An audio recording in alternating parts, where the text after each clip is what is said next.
पहला प्रश्न है, बौद्ध धर्म के संस्थापक कौन थे? ए सम्राट अशोक, बी महात्मा बुद्ध, सी महावीर स्वामी या डी कनिष्क।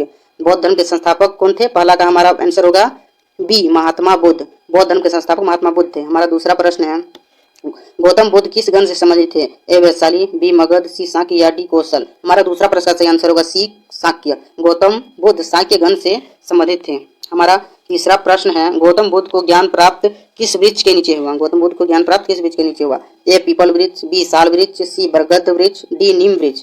हमारा तीसरा प्रश्न का सही आंसर होगा ए पीपल वृक्ष। गौतम बुद्ध को ज्ञान प्राप्त पीपल वृक्ष के नीचे हुआ। हमारा चौथा प्रश्न है, गौतम बुद्ध ने अपना पहला उपदेश कहाँ दिया? ए लखनऊ में, बी सारनाथ में, सी कुशीनगर में या डी पाटलिपुत्र में। हमारा चौथा प्रश्न का सही आंसर होगा बी सारनाथ में। गौतम बुद्ध ने अपना पहला उपदेश सारनाथ में दिया। हमारा पांचवा प्रश्न है, गौतम बुद्ध की मृत्यु कहाँ हुई?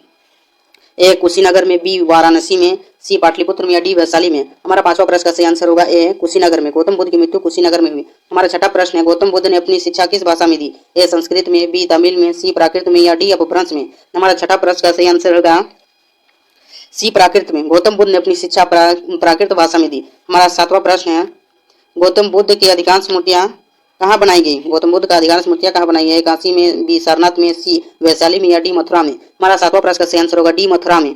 गौतम बुद्ध की अधिकांश मूर्तियां मथुरा में बनाई गई। हमारा आठवां प्रश्न है, उपनिषद का क्या अर्थ है? ए समीप बैठना, बी पुस्तक पढ़ना, सी स्नान करना या डी इनमें से कोई नहीं। हमारा आठवां प्रश्न का सही आंसर होगा ए समीप बैठना। उपनिषद का अर्थ है समीप बैठना। हमारा नौवां प्रश्न है, उपनिषदों में का संकलन किया गया है? ए भगवान के उपदेशों का, बी विद्वानों के उपदेशों का, सी अध्यापक और विद्यार्थियों के बीच बातचीत का या डी इनमें से कोई नहीं। हमारा नौवां प्रश्न का सही आंसर होगा सी अध्यापक और विद्यार्थियों के बातचीत का। उपनिषद में अध्यापक और विद्यार्थियों की बातचीत का संकलन किया गया है। हमारा 10वां प्रश्न है, उपनिषदों की चर्चा में भाग लेने वाली स्त्रियां इनमें से कौन सी है? ए गार्गी, बी आपाला, सी घोषा या डी इनमें से सभी। हमारा 10वां प्रश्न का सही आंसर होगा डी इनमें से सभी। उपनिषदों की चर्चा में भाग लेने वाली स्त्रियों में गार्गी, आपाला, घोषा आदि स्त्रियां थी।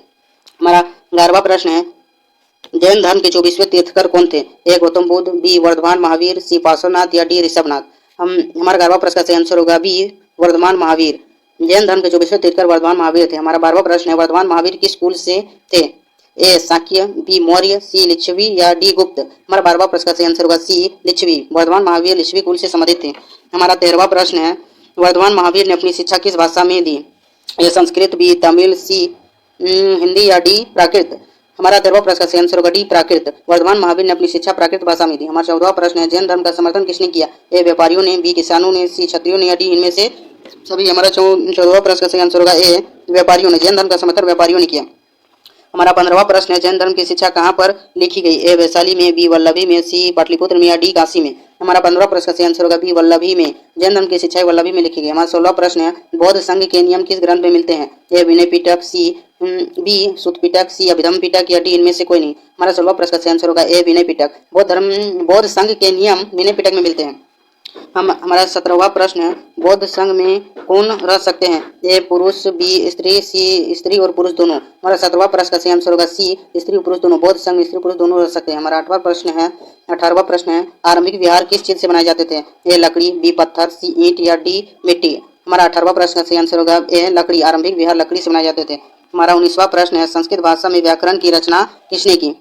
ए पतंजलि ने, बी कालिदास ने, सी पाणिनि ने या डी तुलसीदास ने। हमारा 19वां प्रश्न का आंसर होगा सी पाणिनि ने। संस्कृत भाषा में व्याकरण की रचना पाणिनि ने की। हमारा 20वां प्रश्न है, भारत की यात्रा पर आया पहला चीनी बौद्ध यात्री कौन था? ए ह्वेनसांग, बी फायान, सी इत्सिंग या डी इनमें से कोई नहीं। हमारा 20वां प्रश्न का सही आंसर होगा बी फायान। भारत की यात्रा पर आया पहला यात्री फायान था।